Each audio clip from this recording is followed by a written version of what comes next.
Vai sextar só às 21. Isso, mas vamos lá, tá quase, né? Eu tô desde 7 horas da manhã na batalha aí, né? Dando aula desde cedo. Tá, aí quando acabar aqui, aí sim, sextou. Vamos lá, boa noite, Adécio, boa noite, Carlos, boa noite, pessoal que tá chegando aí. Na aula passada a gente estava falando de gêneros textuais, né? E nós vamos fazer a correção. Então, gente, é interessante que a gente tenha conhecimento, né, da leitura.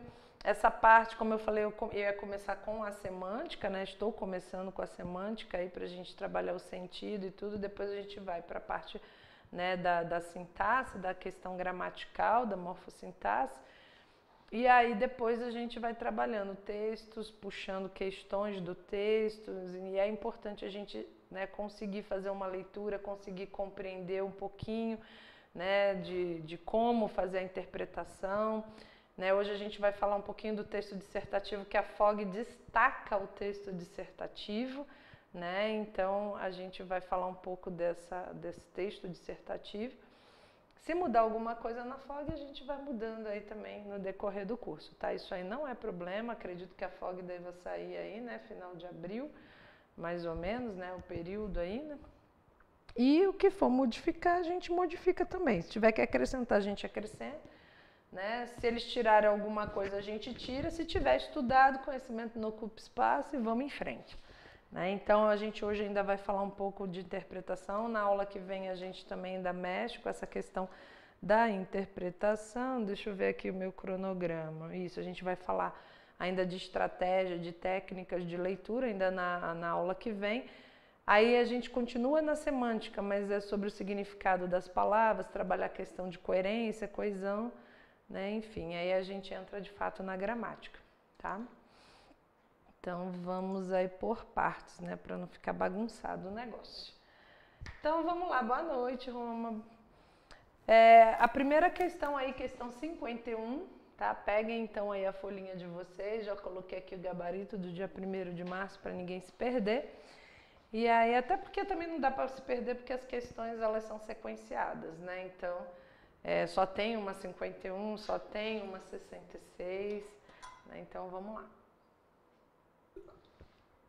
Então temos aí uma imagem, a gente precisa observar bem a imagem, do ladinho está escrito bizarro, né? Então geralmente é uma charge.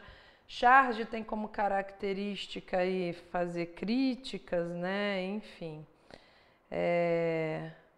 Então vamos ler, né? Vamos observar o que nós temos, né? Temos aí tipo um girino, né? Saindo e vai, vira macaco e vira o homem e polui, né? Enfim, a gente tem aquela ideia da evolução, na verdade. Então vamos lá. Gênero textual define-se como composições aí socialmente estáveis que têm o objetivo de passar determinadas informações. Cada gênero textual tem peculiaridades que variam de acordo com seus objetivos, que seria informar, criticar, convencer, relatar, com seu público-alvo, adultos, crianças, escritores, professores, com seu canal de veiculação, mídia, imprensa, revista online e assim por diante. Para atingir seus objetivos, os gêneros textuais podem utilizar tanto a linguagem verbal quanto a linguagem não verbal, que foi o caso aqui, né, da linguagem não verbal. Quer dizer, o homem evolui, evolui, evolui e não evolui nada porque está jogando lixo. Né? Bom, sobre o cartoon apresentado, assinale a alternativa que identifique corretamente as características desse gênero. Seu objetivo é a linguagem predominante. Então, vamos lá. Na A tem assim, né? Tem um quadrinho, características, aí objetivo e linguagem. Então, na A diz assim, é um desenho humorístico ou caricatural, espécie de anedota é piada, né? Gráfica, que satiriza comportamentos humanos. O objetivo qualquer é criticar e a linguagem é não verbal, porque não tem nada escrito e tudo, é só a imagem, né? B, desenho humorístico com ou sem legenda ou balão, que tem por tema algum acontecimento atual que comporta crítica e focaliza, por meio de caricatura, uma ou mais personagens envolvidos. Qual que é o objetivo? Informar. E a linguagem verbal. C. Segmento de história em quadrinhos, apresentado em jornais ou revista numa só faixa horizontal. O objetivo é ironizar, a linguagem é verbal e não verbal. D. Desenhos em sequência, inicialmente sobre cartão e depois em papel ou afim, em preto ou em cores, para fins caricaturais ou humorísticos de amplo espectro de percepção e aceitação. O objetivo é entreter, a linguagem é verbal. E a E. Narração de particularidade curiosa ou jocosa que acontece à margem dos eventos mais importantes e por isso pouco divulgada de uma determinada personagem ou passagem histórica. E o objetivo aqui é comover e a linguagem é não verbal. Então a gente poderia, né, já tirar em relação à questão da linguagem. Né? Linguagem, aqui a gente percebe que é não verbal. Né? Porque aquele bizarro nem faz parte do quadrinho. E ali também tem assinatura, ou seja, não tem nenhuma fala. Então, eu já, por eliminação, eu poderia tirar a questão da linguagem verbal.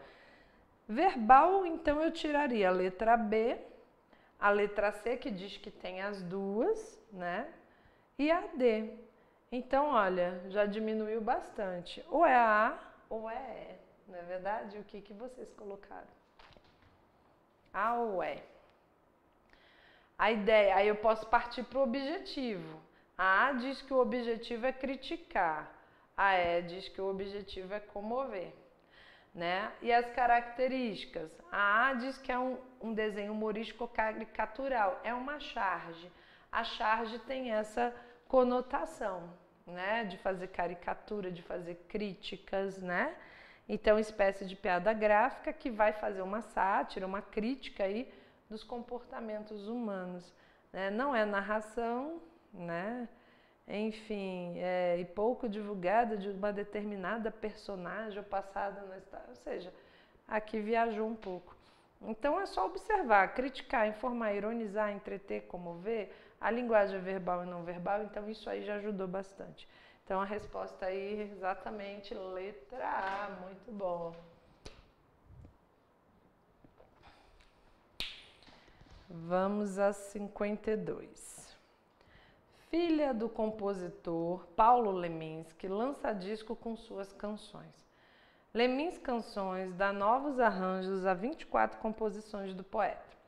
Frequentemente, a cantora e compositora Estrela Ruiz é questionada sobre a influência da poesia de seu pai, Paulo Leminski, na música que ela produz. A minha infância foi música, música, música. Responde veemente, lembrando que, antes de poeta, Leminski era compositor. Estrela frisa a faceta musical do pai em Leminski Canções. Duplo, o álbum soma. Essa noite vai ter sol, com 13 composições assinadas apenas por Leminski. E se nem for terra, se transformar, que tem 11 parcerias com nomes como sua mulher Alice Ruiz, com quem compôs uma música faixa Itamar Assunção e Moraes Moreira. Aí tem aí a fonte, né, que foi do Estadão, Bonfim aí foi o escritor, né, e o acesso, enfim. Bom, os gêneros textuais são caracterizados por meio de seus recursos expressivos e suas intenções comunicativas. Aquilo que a gente já mencionou, né? Quem se comunica, né, de alguma forma, tem um porquê de se comunicar, então tem alguma intenção e assim vai. Então, esse texto, ele enquadra-se em qual gênero? É uma biografia, né, porque faz referência à vida do artista, vai falar dele, da vida dele, enfim. É um relato, né, por trazer depoimento da filha do artista? É uma notícia por informar o leitor sobre o lançamento aí do disco? É uma resenha por apresentar as características do disco? Ou é uma reportagem por abordar peculiaridades sobre a vida do artista? Então, o que nós temos aí? 5.2.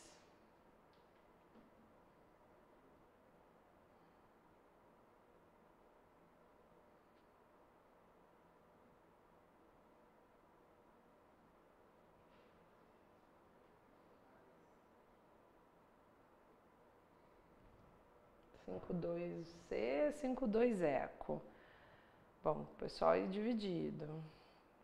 Charlie ou eco?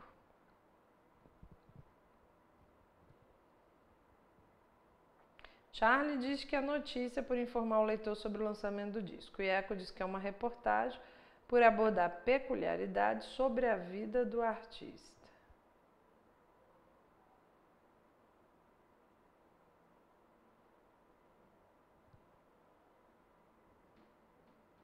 Charlie também, tá ganhando Charlie, 2-1.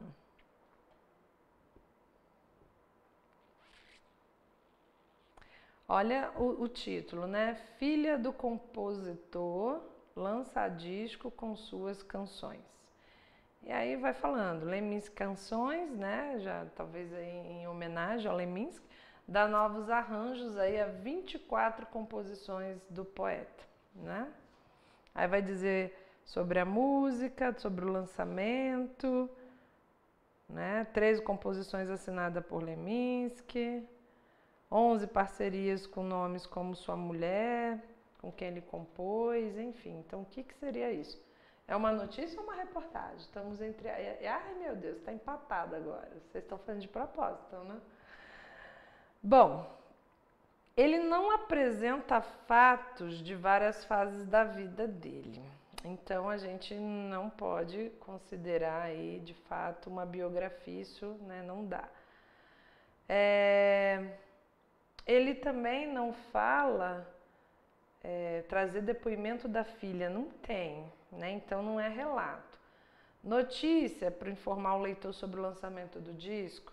Pode ser, vamos deixar em QAP. Resenha por apresentar as características do disco? Não faz resenha. Ele só cita, né, que são 24 composições, que 13 são assinadas por Leminski e 11 tem parceria, né? Aí nós temos reportagem, porque aborda peculiaridades sobre a vida dele? Não, né? Porque vai falar de alguma experiência, né, da vida dele. Só cita que frequentemente é cantora e compositora, vai falar dela, né? O Paulo na música que ele produz, né? Aí ela fala dela, a minha infância foi música, né? E aí depois diz o quê? Que frisa a faceta musical do pai, né? Então vai dizer quais são aqui as composições que foram assinadas pelo pai e as outras 11 que foram feitas em parceria. Então não tem sobre a vida, né, do artista em geral. Vai falar também sobre a vida particular, né, vida sentimental. Não, só vai... Até achei que foi bem sucinta a informação, né? Então a gente consegue perceber o quê? Que apresenta recursos aí expressivos da notícia, né? Com o intuito de formar o leitor que vai haver aí um lançamento do disco. Lança disco com canções, duplo, álbum soma, com 13 composições assinadas por Leminski. Então, eu também só visualizei dessa forma também, ou seja, ele está noticiando que vai haver aí, né, um lançamento, né, do disco. Então, é uma notícia, né? Letra C, muito bem. A reportagem já tem, né, uma conotação maior, né? Então, uma coisa é uma notícia ali dada, né, uma informação mais objetiva, mais direta, e a reportagem tem todo, né, aquilo que o Cabrini faz, né, de fazer, vamos cobrir a guerra na Rússia, aí vai lá, cobre os detalhes, né, enfim. A reportagem ela é muito mais ampla. Né, então vamos nós. 5.3. Deserto de sal. O silêncio ajuda a compor a trilha que se ouve na caminhada pelo Salar de Atacama.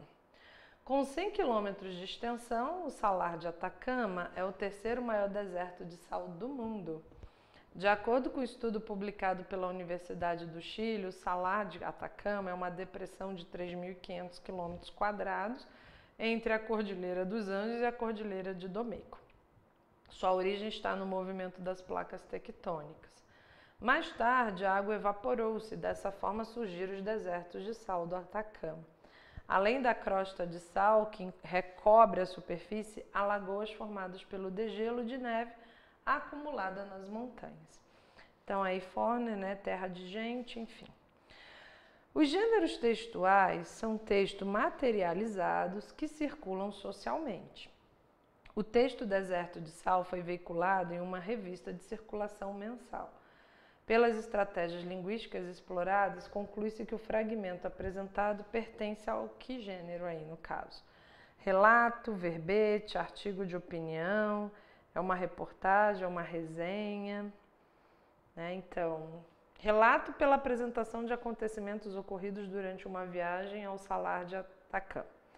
É verbete pela apresentação de uma definição e de exemplos sobre o termo Salar de Atacama. Verbete é aquilo que a gente tem lá no dicionário, né? Você coloca lá uma palavrinha e tem o verbete, ou seja, a definição dessa palavra. Não é o caso, né? C. Artigo de opinião pela apresentação de uma tese, de argumentos sobre o Salar de Atacama, ou seja, ele está defendendo um ponto de vista, tem uma tese, né? Vai argumentar sobre isso.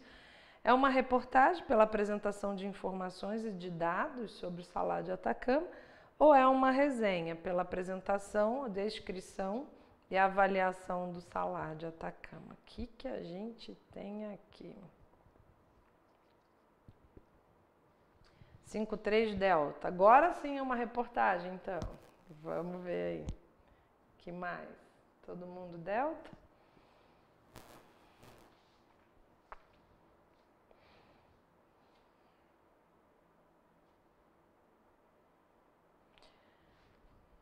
Bom, o que ele fala aqui? Ó, com 100 km de extensão.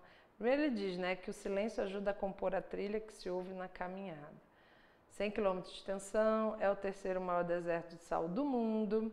De acordo com um estudo publicado pela Universidade do Chile, é uma depressão de 3.500 km² entre a cordilheira e a cordilheira, né, dos Andes e do Meio. A origem está no movimento das placas tectônicas. Mais tarde a água evaporou-se, aí surgiram esses desertos de sal e além da crosta de sal que recobre a superfície, há lagoas formadas pelo degelo de neve. Olha quanta informação a gente consegue aí, né, absorver dessa pequena reportagem. Exato. Então, pela apresentação de informações e de dados aí, não é um relato, né? Acontecimentos ocorridos durante uma viagem, não, está falando de fatos, né, do Atacama, né, e não de acontecimento ocorrido durante uma viagem, não, foi o que ocorreu com o deserto, né, de sal. Verbete a gente já tinha tirado, não é artigo de opinião, porque não está levantando tese, não está tentando te convencer disso ou daquilo, não está mostrando fatos, né, e também não é uma resenha, né, pela apresentação, descrição e avaliação de jeito nenhum, né? Então, aqui a ideia é informar, né, o leitor aí numa linguagem bem clara, bem objetiva, bem direta, né, num padrão aí linguístico, né, que geralmente é divulgado aí pelo meio de comunicação aí e de uma forma mais acessível, né? Então, letra D, muito bom.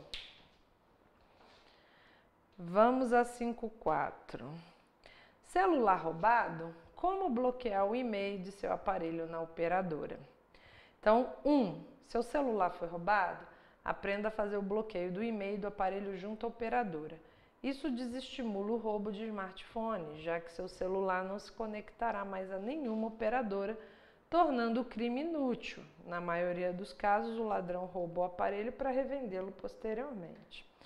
Para descobrir o e-mail do seu aparelho, digite, né, asterisco, Casa da Velha, 06, Casa da Velha.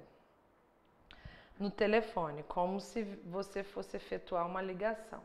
O código com 15 dígitos será imediatamente exibido na tela. Caso você não tenha mais acesso ao celular, procure o e-mail na embalagem do produto que estará próximo a um código de barras. E aí tem aí a imagem, né, do e-mail, o código, enfim. Bom, e 3, se você não tem mais o aparelho e nem a caixa, ainda há salvação para os usuários de Android. Então já te roubaram o aparelho, você não tem mais a caixa, o que fazer, né? Acesse o Google Dashboard e expanda o menu Android. Uma lista de todos os aparelhos atrelados ao seu Google Play serão exibidos, acompanhados dos respectivos códigos e-mail. Então, para bloquear o e-mail de um celular por roubo ou furto, entre em contato com a sua operadora. Viu? Vamos lá, celular roubado, como bloquear o e-mail de seu aparelho na operadora, está disponível aí no Tecnoblog, enfim, lá. Bom, a identificação dos mais diversos gêneros textuais perpassa a análise de sua função social. Das sequências tipológicas que os compõem, de seu contexto, bem como de seu suporte de uso. A respeito da composição tipológica e das características dos textos celular roubado, como bloquear o e-mail de seu aparelho na operadora, é correto afirmar que... Então, vamos lá.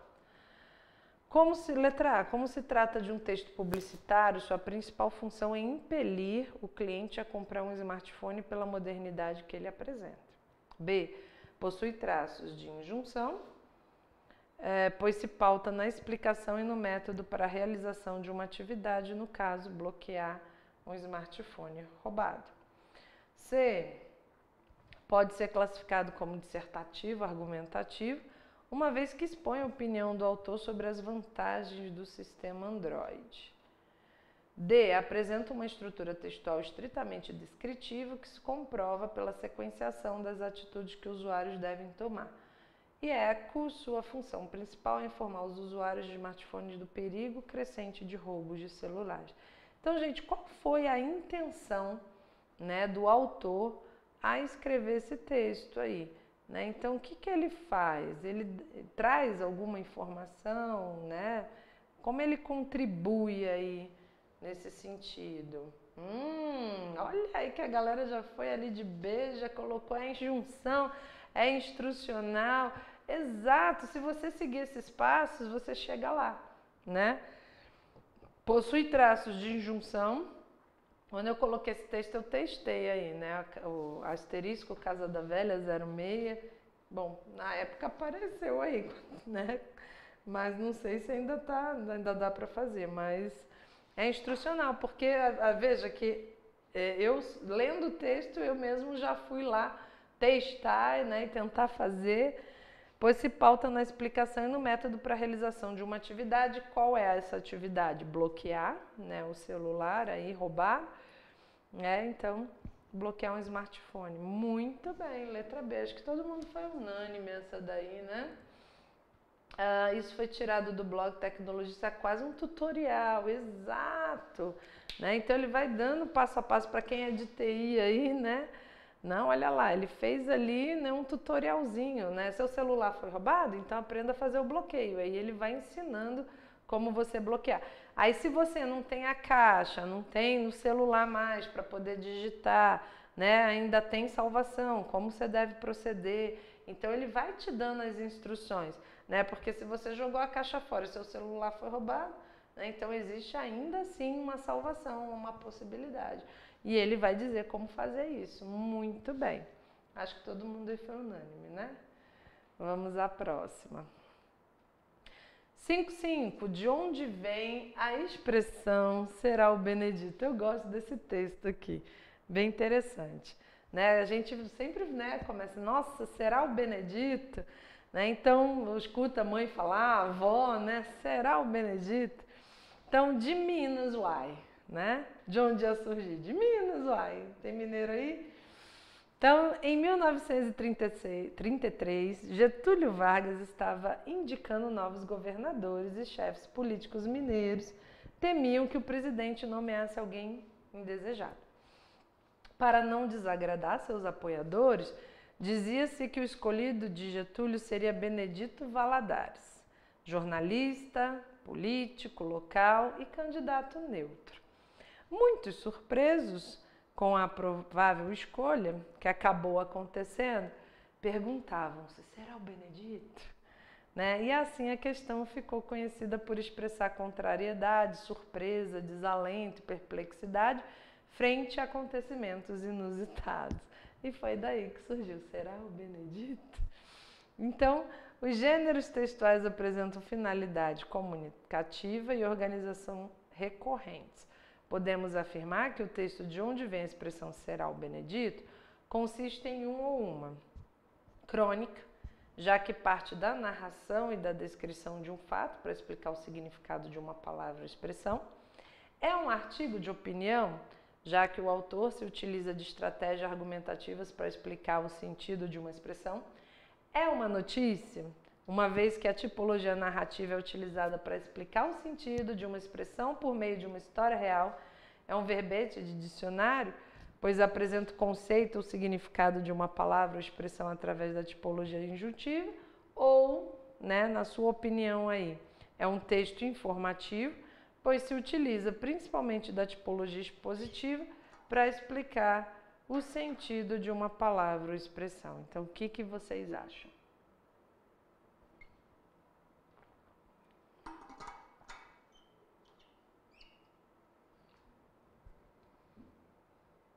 Eco, informativo.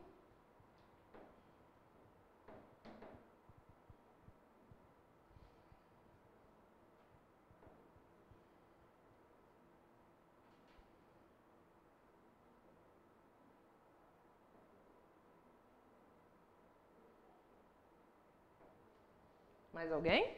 Ficou na dúvida? Crônica não, né? Já que parte da narração, da descrição de um fato para explicar o significado de uma palavra ou expressão, né? Não, até porque crônicas são textos geralmente voltados para as questões do cotidiano, né? A crônica, na verdade, naquele momento ela até faz sentido, depois disso já perde totalmente o sentido.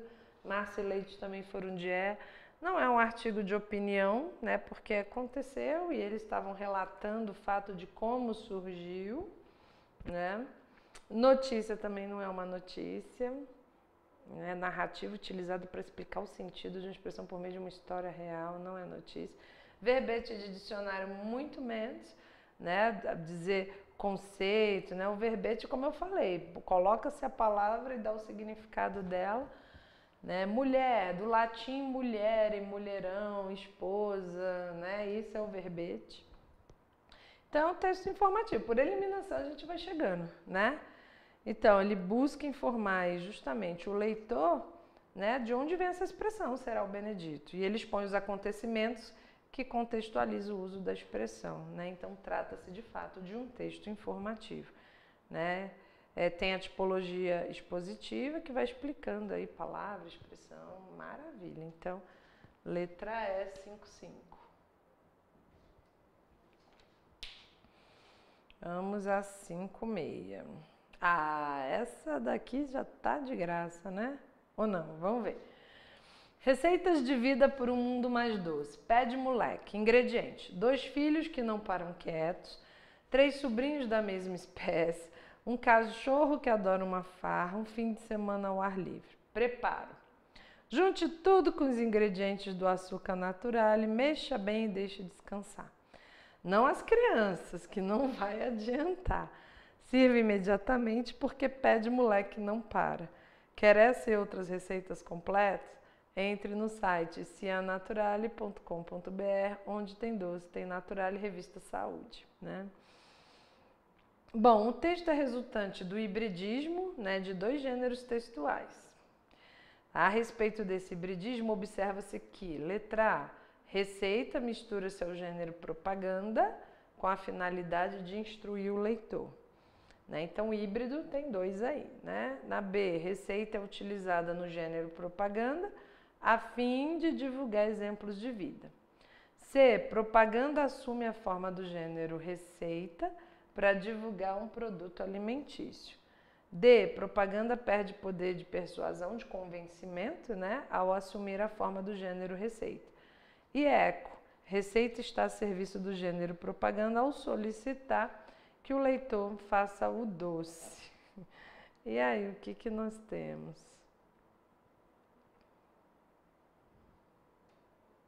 Charlie?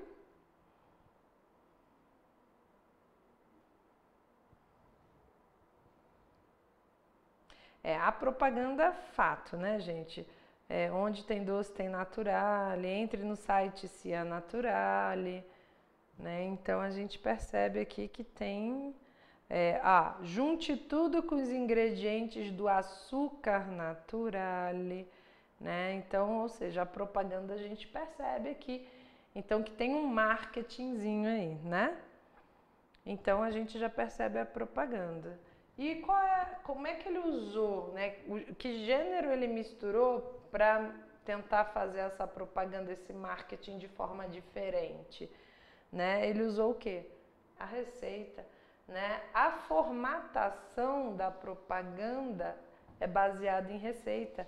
Como é feita a receita? O gênero textual receita, ingredientes e modo de preparar. Então o título também está aí, né? Pé de moleque, ou seja, bolo de cenoura, né?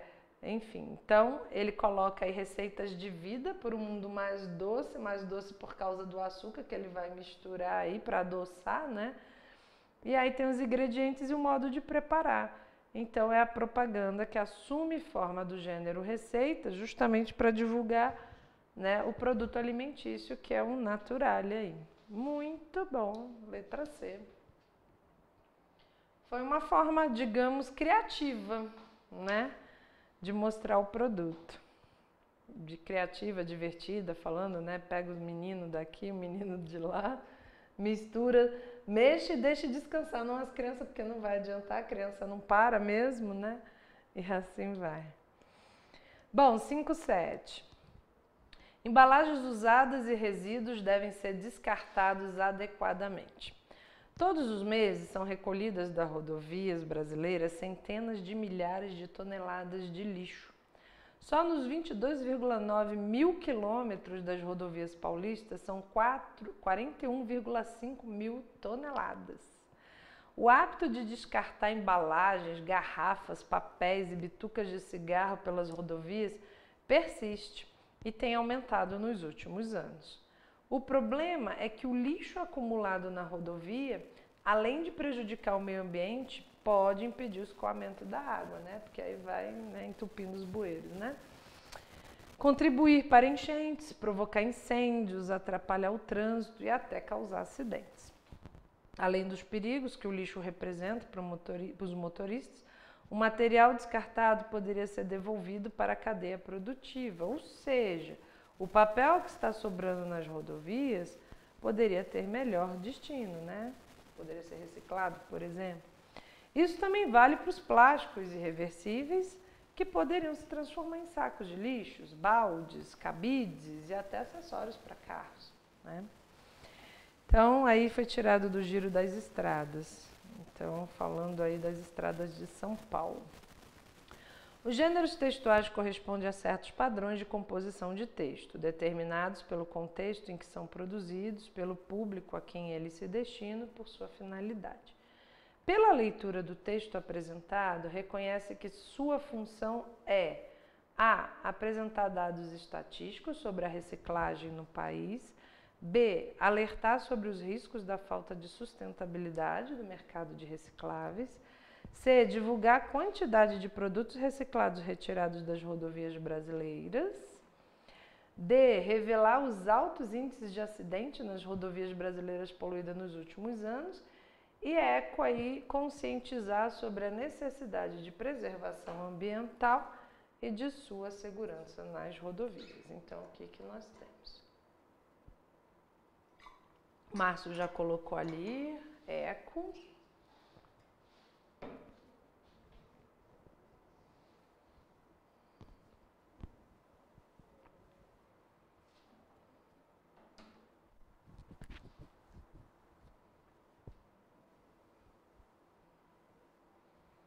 A gente percebe que o texto é bem objetivo, né? Ele é bem direto.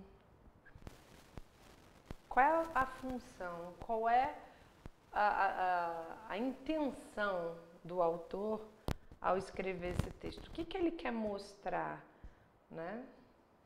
Ele quer revelar altos índices de acidente? Não falou em acidente, falou muito de lixo, né? Houve algum tipo de estatística dizer que tantas pessoas morreram por causa do lixo, né? Do período de tanto a tanto, nós não temos nada que fale sobre, né, o acidente, por exemplo, que é a letra D, né? Então, a D eu já descarto.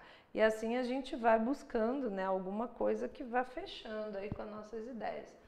Eco, eco, eco. Todo mundo eco? Deixa eu ver qual que é a eco. Conscientizar sobre a necessidade de preservação ambiental e segurança nas rodovias. Exatamente. Então, ele vai falar que embalagens usadas e resíduos devem ser descartados adequadamente. Né? Então, nas rodovias, as pessoas estão jogando, está entupindo bueiro, né? Esse lixo poderia ser melhor aproveitado, poderia ser reciclado, isso provoca incêndio, atrapalha o trânsito, né? E até causar acidente, então não está falando da causa, né, aqui acidentes, mas pode causar também acidentes, enfim. Então ele está tentando conscientizar as pessoas que não devem jogar, né, e que devem preservar realmente aí o ambiente, né? Então apresentam de forma clara, objetiva, aí a quantidade de lixos, veja que ele fala, né, da quantidade. Ó, só nos 22,9 mil quilômetros, né, são 41,5 mil toneladas de lixo. Então, ele quer mostrar realmente o quantitativo aí, né? Então, o objetivo qual que é? Influenciar o leitor para a necessidade de preservar, sim, o meio ambiente, a segurança das estradas, né, descartando o lixo de forma correta. Muito bem, letra E. 5.8. Um gramático contra a gramática. Né? O gramático Celso Pedro Luft era formado em letras clássicas e vernácula. Vernácula é português, né? Pela PUCRES. E fez curso, né, de especialização em Portugal. Foi professor da Universidade Federal do Rio Grande do Sul aí, e na Faculdade Porto-Alegrense de Ciências e Letras.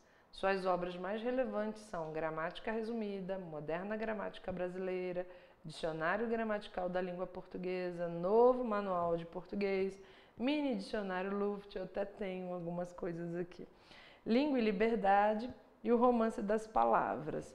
Na obra Língua e Liberdade e o Romance das Palavras, me perdi aqui. Novo Manual de Português, Mini Dicionário Luft, Língua e Liberdade e o Romance das Palavras. Na obra Língua e Liberdade, Luft traz um conjunto de ideias que subverte a ordem estabelecida no ensino da língua materna por combater de forma veemente o ensino da gramática em sala de aula. Nos 6 pequenos capítulos que integram a obra, o gramático bate intencionalmente sempre na mesma tecla, uma variação sobre o mesmo tema, a maneira tradicional e errada de ensinar a língua materna. Hoje em dia a gente trabalha um pouco mais assim, né? A gramática um pouco mais contextualizada. Então, alguns criticam, eu tive uma professora, inclusive, na pós-graduação, que ela mostrava, na época, né, isso há muitos anos, ela fez uma gramática. E ela mostrou uma outra forma de se ensinar a gramática, né, que não fosse essa tão tradicional, né? E acabou que a gente, né, com um tempo aí, foi mudando um pouco essa ideia. Antigamente a gente tinha que conjugar todos os verbos no caderno, né, enfim, o ditado. Bom, reconhecer os diversos gêneros textuais que circulam na sociedade constitui-se uma característica fundamental do leitor competente. A análise das características presentes no fragmento de um gramático contra a gramática, de Gilberto Scarton, revela que o texto em questão pertence ao seguinte gênero textual. Então, o que a gente tem aí? Um artigo científico, um relatório, uma resenha, é um texto publicitário, é um resumo? Né? Artigo científico, aí ele justifica, uma vez que o fragmento contém título, nome completo do autor, além de ter sido redigido em uma linguagem clara e objetiva. Relatório, pois o fragmento em questão apresenta informações sobre o autor, bem como descreve com detalhes o conteúdo da obra original. É uma resenha porque, além de apresentar características estruturais da obra original, o texto traz ainda o posicionamento crítico do autor do fragmento. Texto publicitário, pois o fragmento apresenta dados essenciais para a promoção da obra original, como informações sobre o autor e o conteúdo. E resumo, né? Visto que no fragmento encontram-se informações detalhadas sobre o currículo do autor e sobre o conteúdo da obra original. Então, o que a gente tem na 5.7? 5.8.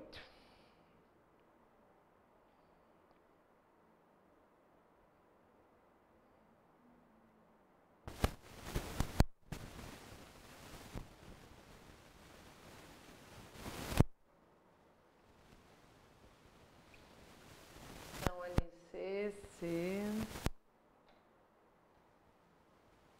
é uma resenha. Artigo científico não. Artigo científico, título, nome completo do autor, né? A linguagem até inclusive é um pouco mais formal, enfim. Relatório, também não. Apresenta informações sobre o autor, descreve detalhes do conteúdo da obra, né? Nada disso. Aí vamos pular então a resenha, que foi o que vocês usaram aí. Texto publicitário, né? Não tem a ideia de fazer promoção da obra original, informações sobre o autor-conteúdo, de fazer propaganda, né? O texto publicitário tem essa conotação, né? De fazer aí uma propaganda, né? Atingir aí o leitor. Resumo, visto que no fragmento encontram-se informações detalhadas sobre o currículo do autor, né? Sobre o conteúdo da obra. Não, só citou, né, onde ele foi formado e onde ele trabalhou, mas, né, não é nada, currículo dele, não é um resumo. Então, o que o Gilberto tenta fazer aqui? Ele tenta mostrar aqui, né, inclusive de modo crítico, né, como se percebe aí, né, no gramático bate intencionalmente, sempre na mesma tecla, né? Então, esses aspectos aí geralmente caracterizam de fato uma resenha. E isso, o posicionamento dele foi crítico. Isso aí, ponto certo aí. É o que eu estava mencionando. Né? O gramático bate intencionalmente, sempre na mesma tecla. Né? Então, uma variação aí sobre o mesmo tema. Exato, perfeito. Então, a letra C é uma resenha. E a gente também vai para a eliminação, né? Na prova, a gente não tenta buscar a alternativa correta, a gente elimina as absurdas. Né? Não, essa aqui não pode ser, essa aqui de jeito nenhum, essa aqui talvez, deixa lá um ponto de interrogação. Né? Geralmente a gente fica entre duas aí, né? E aí a gente vai observando as características, olha lá o texto de novo. Vamos lá, 59. A discussão sobre o fim do livro de papel. Né? Isso aí rendeu, né? Eu acho que até o acordo ortográfico contribuiu para que o livro de fato não acabasse. Em 2009, né? Assim, opinião minha, tá? Em 2009 nós tivemos o acordo ortográfico, né? Foi justamente naquela época que estávamos tendo o boom do e-book e as pessoas não compravam mais livro, as pessoas queriam ler o livro digitalmente, né? Eu ainda sou do papel, eu amo o livro, eu amo o papel. E aí, mas a juventude, a garotada, inclusive, que, né, consumia muito, né, produto assim, muitos livros, tudo, aí queria, né, um Kindle, né, eu queria um tablet para ler, né, posso comprar agora livro, né, online. E aí eu acredito que o acordo ortográfico, ele de fato só aconteceu, porque foi um fiasco esse acordo, né? Ele só aconteceu justamente para que as editoras não parassem totalmente. Então elas começaram a produzir o quê? Um novo livro didático que tinha que estar com um novo acordo ortográfico, né? Porque antigamente, talvez vocês vão lembrar aí de alguma situação que você estudou com um livro que passou da sua irmã para você, de você para o seu primo, né? Eu estudei um livro que minha irmã usou, depois eu usei, passei para outra irmã, que minha prima usou, mas aí com o acordo ortográfico já não podia mais aproveitar. Né? Tinha que comprar o livro novo, porque este agora está de acordo com o novo acordo ortográfico. Né?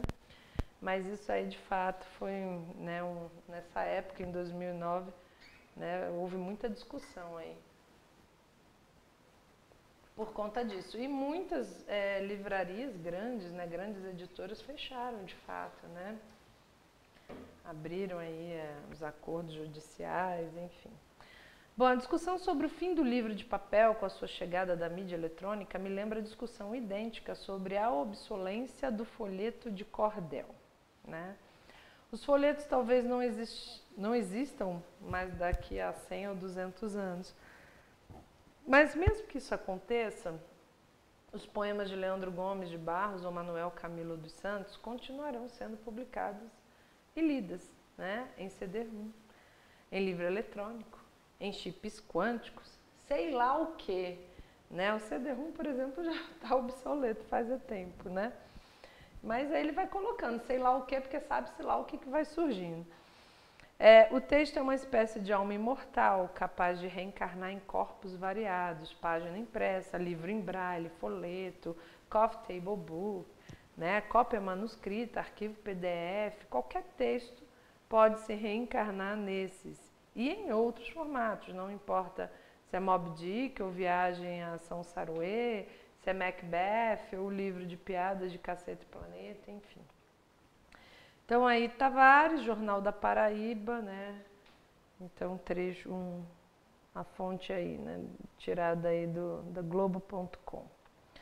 Bom, ao refletir sobre a possível extinção do livro impresso e o surgimento de outros suportes em via eletrônica, o cronista manifesta seu ponto de vista, defendendo que o cordel é um dos gêneros textuais, por exemplo, que será extinto com o avanço da tecnologia, ou seja, ele escreveu tudo isso para defender isso, é isso? B, o livro impresso permanecerá como objeto cultural veiculador de impressões e de valores culturais. C, o surgimento da mídia eletrônica decretou o fim do prazer de se ler textos em livros e em suportes impressos. D, os textos continuarão vivos e passíveis de reprodução em novas tecnologias, mesmo que os livros desapareçam. Ou os livros impressos desaparecerão e com eles a possibilidade de se ler obras literárias dos mais diversos gêneros. Então, qual foi a intenção do autor a escrever isso aí? O áudio tá ruim? Parou? Só um minuto. Estão ouvindo direito? O áudio tá ruim ainda? Como é que tá? Estão me ouvindo?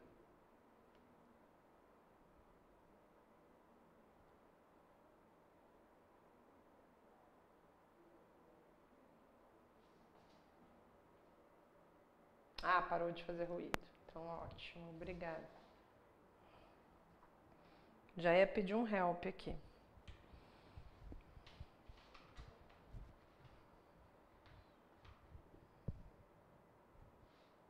Valeu o feedback aí. Maravilha, obrigada.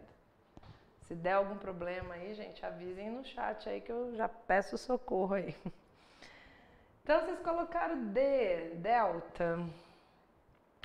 De fato, né, gente, quando ele fala, né, ali que o texto ele é eterno, né, então o texto é uma espécie de alma imortal, veja que ele vai falando, né, que ele vai reencarnando em outros formatos, né, ele vai sendo difundido, página impressa, livro em braille, folheto, ou seja, cópia manuscrita, arquivo PDF, né, ele vai surgir em sei lá em que formato, né, quem sabe holograma, né, você abre assim, tá o texto aqui, né, para ler, enfim, né, mas os textos continuarão vivos e passíveis de reprodução em novas tecnologias, mesmo que o livro desapareça.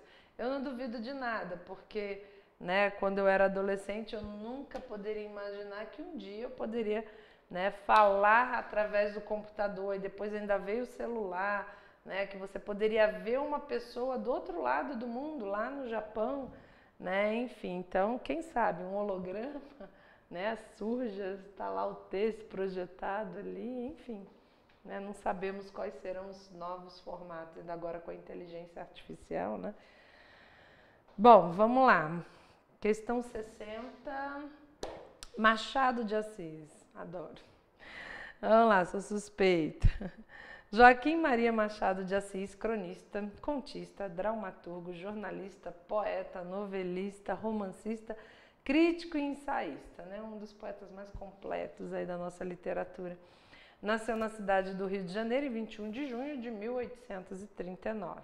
Filho de um operário mestiço de negro e português, Francisco José de Assis e de Dona Maria Leopoldina Machado de Assis. Aquele que viria a tornar-se o maior escritor do país e um mestre da língua. Perde a mãe muito cedo, é criado pela madrasta, Maria Inês, também mulata, que se dedica ao menino e o matricula na escola pública, única que frequentou o autodidata de Machado de Assis. Né? Tem histórias de que ele ficava, né, na janela ouvindo, né, o professor lá dentro dando aula e escutando para aprender, né? Bem autodidata. Bom, considerando seus conhecimentos sobre os gêneros textuais, o texto citado constitui-se de: letra A, fatos ficcionais relacionados a outros de caráter realista, relativos à vida de um renomado escritor. B, representações generalizadas acerca da vida de membros da sociedade por seus trabalhos e vida cotidiana. C, explicações da vida de um renomado escritor com estrutura argumentativa, destacando como tema seus principais feitos. D, questões controversas e fatos diversos da vida de personalidade histórica, ressaltando sua intimidade familiar em detrimento de seus feitos públicos. Ou é com a apresentação da vida de uma personalidade organizada, sobretudo pela ordem tipológica da narração, com estilo marcado por linguagem objetiva. Então, o que nós temos aí?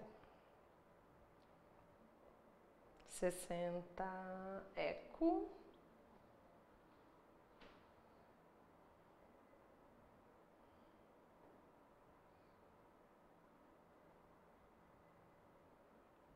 Mais alguém?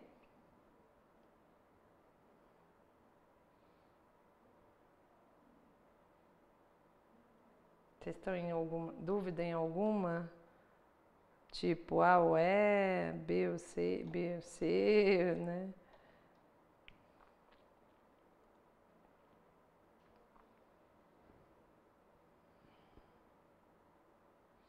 Ó, não tem fato ficcional, né? Vamos lá, vamos por eliminação. Fatos ficcionais não, de forma alguma, né? De caráter realista, relativo à vida. Não é ficção, tudo aqui é fato, tem aqui o que ele foi, né, o que ele fez, quando ele nasceu, filho de quem, então não tem ficção nenhuma, então a gente pode tirar A. Representação generalizada acerca da vida de membros da sociedade por seu trabalho, não, está falando só de Machado de Assis aqui.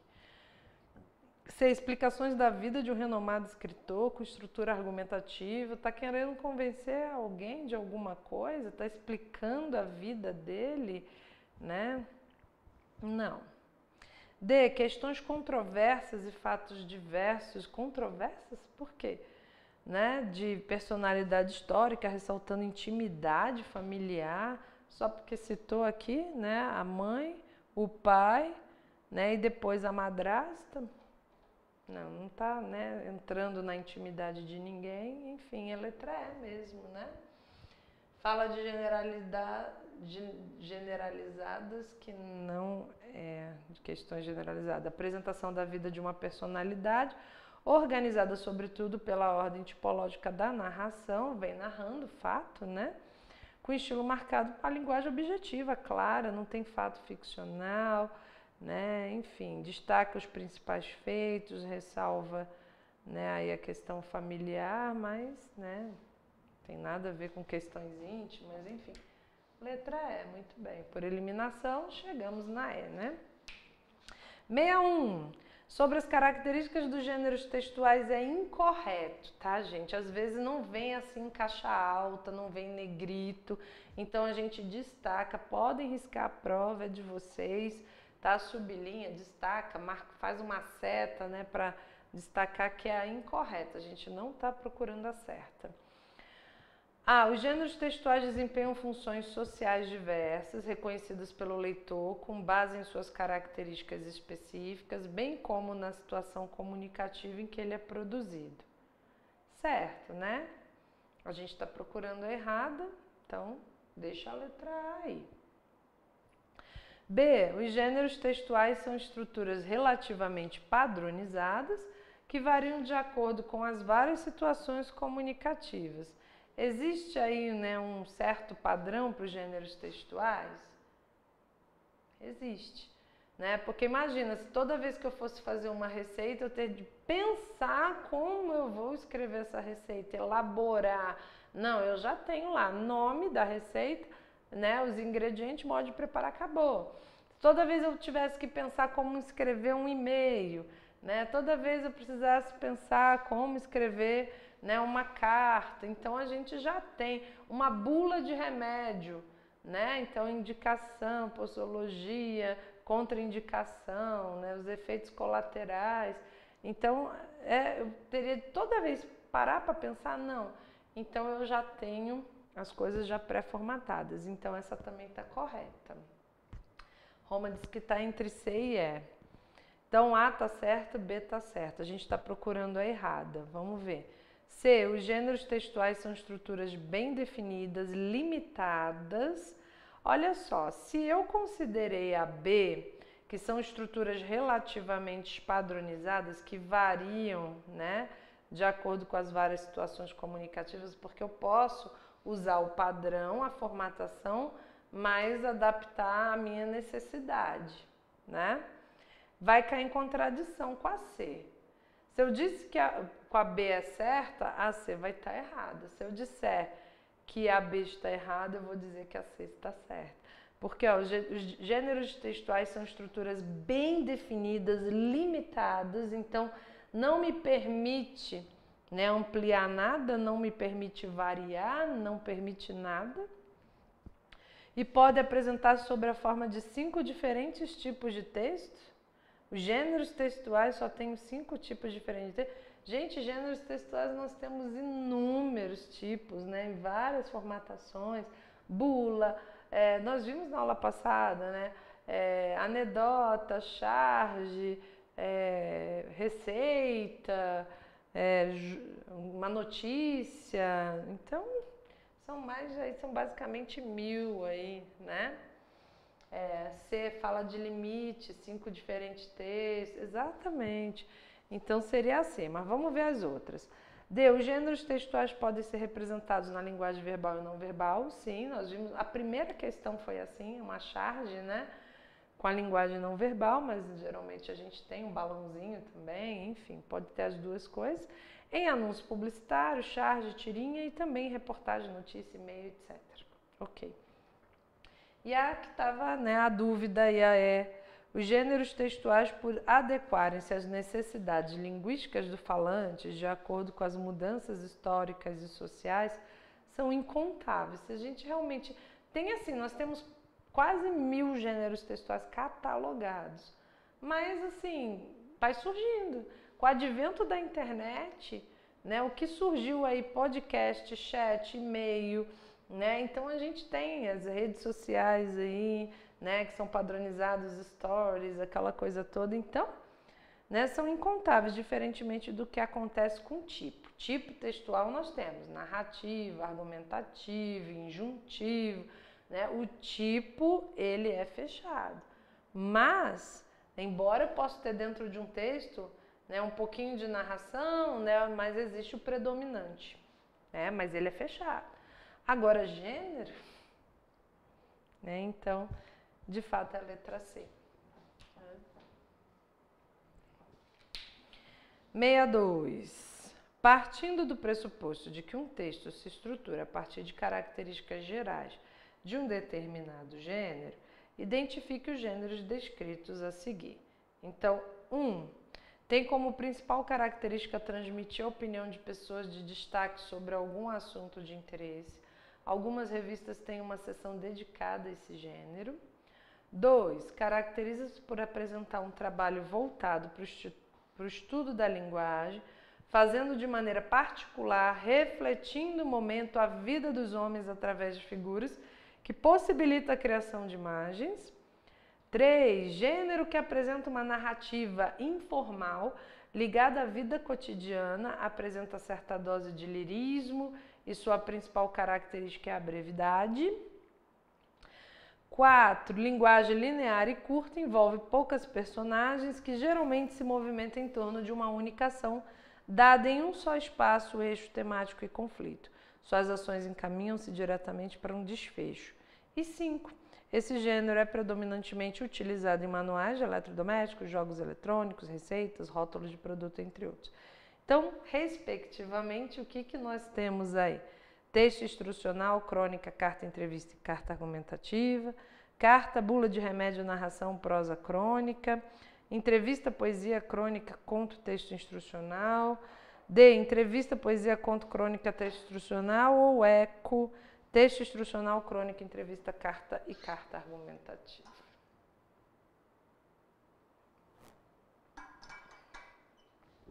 E aí, o que vocês colocaram? 62. Delta, Charlie. A galera tá em dúvida entre Charlie e Delta. Charlie e Delta. Qual é a diferença? Ah, é porque os dois começam entrevista, então vocês, né, garantiram a entrevista primeiro. Depois é poesia, o gênero lírico, né? O lirismo, né, traz essa ideia aí. Muito bem. Cadê 2? Caracterizar o trabalho voltado ao estudo da linguagem, de maneira particular, refletindo os homens através de figuras, possibilita... Isso. Aí tivemos a crônica ou conto. O texto instrucional também no final, ou seja, só está invertido. Então, o que nós temos? Seria 3 e 4. Né? 3 e 4. Vamos ler o 3 e 4. Gênero que apresenta uma narrativa informal ligada à vida cotidiana. Apresenta certa dose de lirismo e sua principal característica é ser breve, né? A brevidade. E o 4, a linguagem é linear, curta, envolve poucas personagens, coisa que a crônica não necessita. Ó, a crônica são fatos do cotidiano, tá? E principalmente ela trabalha com coisas, por exemplo, fatos sociais daquele período. Né? Se passar um ano, por exemplo, essa crônica ela fica fora, né, do eixo, ou seja, a gente perde o motivo né, daquela crônica, ele fica sem sentido, ela perde o sentido. E aí nós temos no outro aqui o conto tem personagens, são poucos, diferente de uma grande narrativa, né, de uma obra, por exemplo. Tem uma ação, né, um espaço onde isso vai ocorrer, o eixo temático, vai ter um pequeno conflito porque é tudo muito rápido. Então, um conto, por exemplo, cabe numa folha de papel, né, diferente de uma obra que vai ter todo um enredo, né? Aí é característica do conto. Breve não é crônica. Crônica pode ser também algo bem breve, né? Cabe, por exemplo, quem no jornal a gente tem, mas os dois acabam sendo breves, né? Um texto narrativo numa obra, por exemplo, né, pode levar até 200 páginas, se for o caso, mas o conto não. É só olhar Cartomante de Machado de Assis, é um conto, né? Cabe numa folha, mas tem personagem, os dois são breves, na verdade, né? Mas a crônica é questões do dia a dia, são questões cotidianas, né?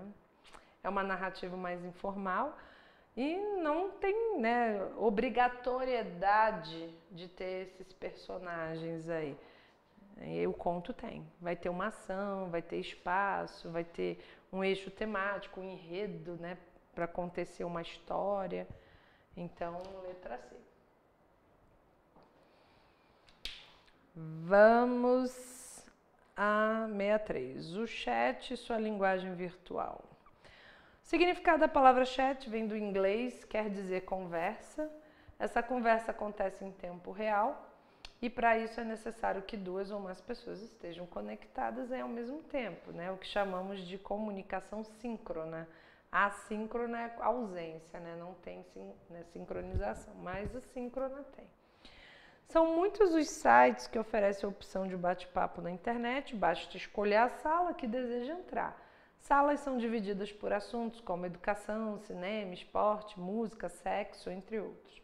Para entrar é necessário escolher um nick, né, que seria o apelido, nickname, né? Uma espécie de apelido que identificará o participante durante a conversa. Algumas salas restringem a idade, mas não existe nenhum controle para verificar se a idade informada é realmente a idade de quem está acessando, né? Facilitando que crianças e adolescentes acessem salas com conteúdos inadequados aí para sua faixa etária. Segundo o texto, o chat proporciona a ocorrência de diálogos instantâneos com linguagem específica, uma vez que nesses ambientes interativos faz-se o uso de protocolos diferenciados de interação. O chat, nessa perspectiva, cria uma nova forma de comunicação. Por quê? Letra A, possibilita que ocorra diálogo sem a exposição da identidade real dos indivíduos, que podem recorrer a apelidos fictícios sem comprometer o fluxo da comunicação em tempo real. B, disponibiliza salas de bate-papo sobre diferentes assuntos com pessoas pré-selecionadas por meio de um sistema de busca monitorado e atualizado por autoridades no assunto. C, seleciona previamente conteúdos adequados à faixa etária dos usuários que serão distribuídos nas faixas etárias de idade organizadas pelo site que disponibiliza a ferramenta. D, garante a gravação das conversas, o que possibilita que um diálogo permaneça aberto, independente da disposição de cada participante. ECO limita a quantidade de participantes conectados nas salas de bate-papo, a fim de garantir qualidade e eficiência nos diálogos, evitando mal-entendidos. Então, o que nós temos aqui? O chat cria uma nova forma de comunicação. Por quê?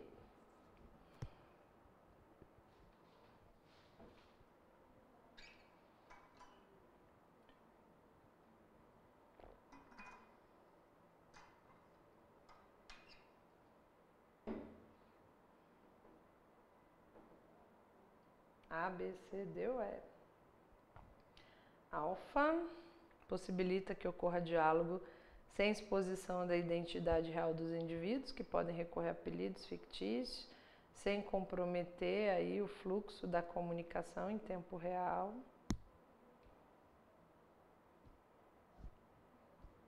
Ele até menciona que crianças e adolescentes, né, conseguem entrar de fato e, né,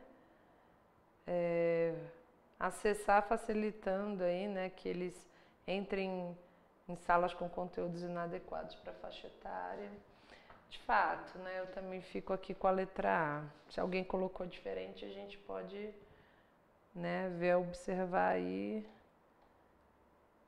o porquê de não ser outro. Limita a quantidade, não. Garante gravação das conversas, possibilita o diálogo, não. Seleciona os conteúdos, não seleciona, né? Seria a letra A mesmo, por eliminação, né? 64, vamos lá. Bom, Câncer, 21 de junho a 21 de julho, né? A gente já percebe aí que temos coisa de signo, né? O eclipse em seu signo vai desencadear mudanças na sua autoestima e no seu modo de agir. O corpo indicará onde você falha e onde você falha, sendo engolindo sapos, a área gástrica se ressentirá. O que ficou guardado virá à tona, pois esse novo ciclo existe uma desintoxicação. Seja comedido em suas ações, já que precisará de energia para se recompor.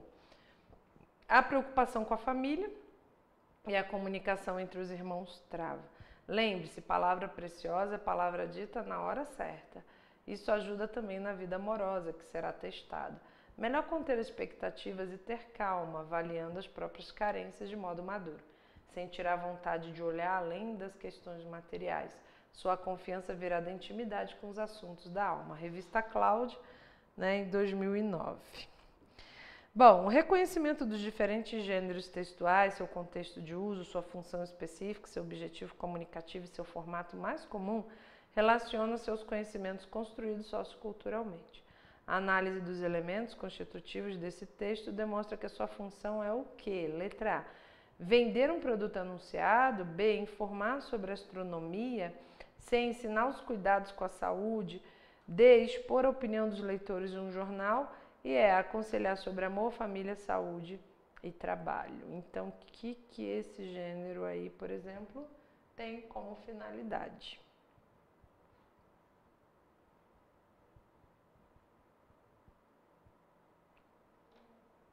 Né? Muita gente não inicia o dia se não fizer, né? Não der a lida lá no jornal, deixa eu ver como é que tá meu signo hoje, né? O que temos para hoje? Tem gente que não tira nem o pé da cama.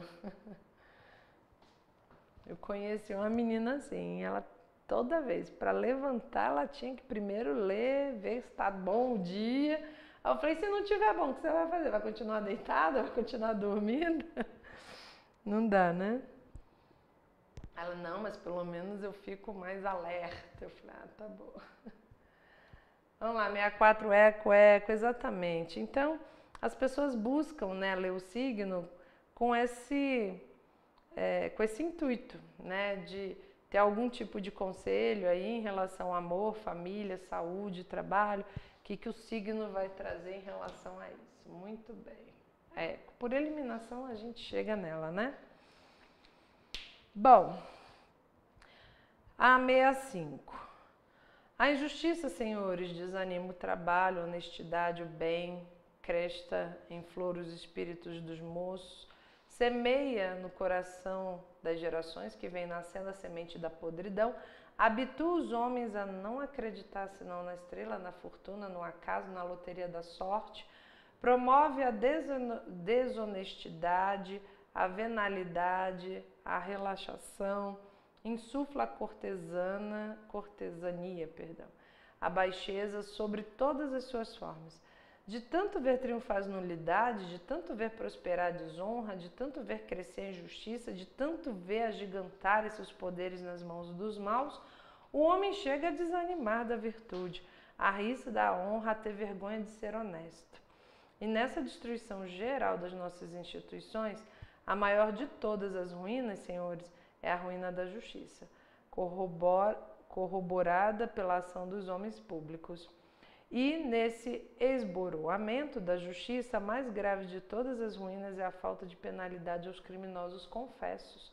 É a falta de punição quando ocorre um crime de autoria incontroversa, mas ninguém tem coragem de apontá-lo à opinião pública, de modo que a justiça possa exercer a sua ação saneadora e benfazeja. Isso aí quem escreveu foi Rui Barbosa, em 1914. Vocês podem ver que tem uma linguagem um pouco diferente, né? Umas palavras aí que não fazem parte hoje do nosso vocabulário, né? A gente não utiliza, né? Enfim. Bom, foi adaptado também. No que se refere ao gênero textual, o texto classifica-se como: isso é uma resenha, isso é um discurso, é um verbete, é notícia, é um relato histórico. A gente consegue perceber porque tem umas características aqui que são muito peculiares, né, desse gênero aí. O que vocês colocaram? Isso, o David já respondeu ali. A injustiça, senhores, veja que está entre vírgula, tem um vocativo, ele está chamando, né? E aí ele acaba atraindo atenção. A injustiça, senhores, desanima o trabalho, a honestidade. Depois ele cita mais à frente também, ele sacode de novo na linha 8, ó. E nessa destruição geral das nossas instituições, a maior de todas as ruínas, senhores, é a ruína da justiça. Então, a gente percebe que ele faz esse vocativo que é justamente para chamar a atenção aí nos pontos que ele gostaria de fazer, né, tal observação. Então, letra B, a gente percebe esse discurso aí, né? Muito bem. E a 66, a última, né? Mulher tem coração clinicamente partido após a morte de cachorro. Como explica o The New England Journal of Medicine, a paciente chamada Jane Simpson tinha sinais de infarto, como dores no peito e pressão alta, e apresentava problemas nas artérias coronárias. Ao fazerem um ecocardiograma, os médicos encontraram o problema, cardiomiopatia de Takotsubo, conhecida como síndrome do coração partido. Essa condição médica tipicamente acontece com mulheres em fase pós-menstrual e pode ser precedida por um evento muito estressante ou emotivo. Nesses casos, o coração apresenta um movimento dissinético transitório da parede anterior do ventrículo esquerdo, com acentuação da cinética da base ventricular, de acordo com um artigo médico brasileiro que relata um caso semelhante. Simpson foi encaminhado para casa após 2 dias e passou a tomar medicamentos regulares. Então, ao Washington Post, ela contou que estava quase inconsolável após a perda do seu animal de estimação, um cão da raça Yorkshire Terrier. Recuperada após cerca de 1 ano, ela diz que não abrirá mão de ter um animal de estimação porque aprecia a companhia e o amor que os cachorros dão aos humanos. O caso aconteceu em Houston, nos Estados Unidos. Bom, aí esse, da revista Exame aí, no dia 1º de dezembro de 2017. Pelas características do texto lido, que trata das consequências da perda de um animal de estimação, considera-se então que ele se enquadra no gênero conto, pois exibe a história de vida de Jane Simpson, é um depoimento, pois expõe o sofrimento da dona do animal, é uma reportagem, pois discute cientificamente a cardiomiopatia, D, é um relato, pois narra um fato estressante vivido pela paciente, ou eco, é uma notícia, pois divulga fatos sobre a síndrome do coração partido. E o que nós temos? Roma colocou eco, David também.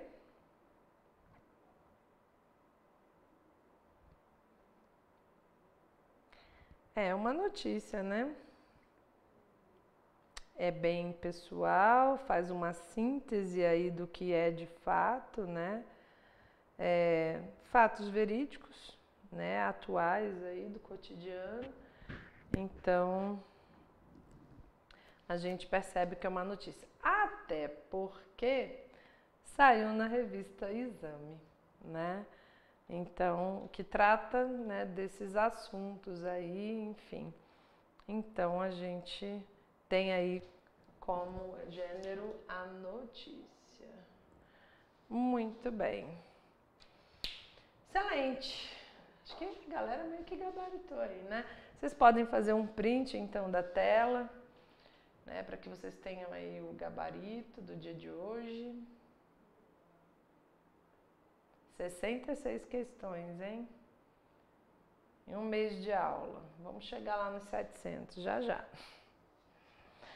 Bom, então vamos para a nossa aula de hoje. Deixa eu colocar aqui o slide também foi disponibilizado para vocês.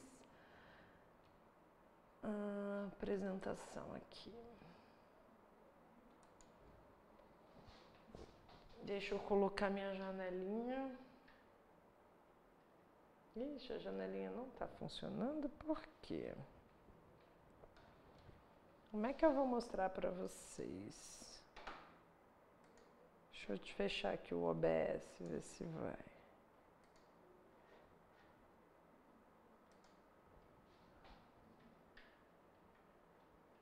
Ainda não foi. Me deem 1 minuto que eu vou pedir socorro, porque eu deveria estar mostrando aqui. Só um pouquinho.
Pronto, quem sabe, sabe. Vamos lá, não poderia ser um depoimento? Não, porque um depoimento ele tem uma característica mais peculiar, né, de você.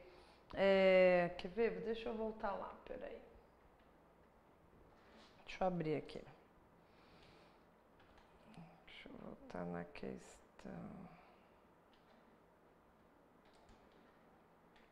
Peraí que fechou aqui.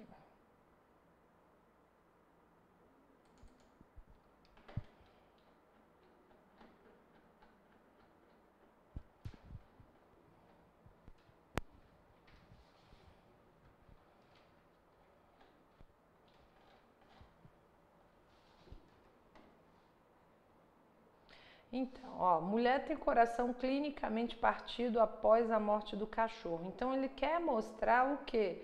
Que é isso? Essa tal do coração partido, né? Depois que o cachorro morreu.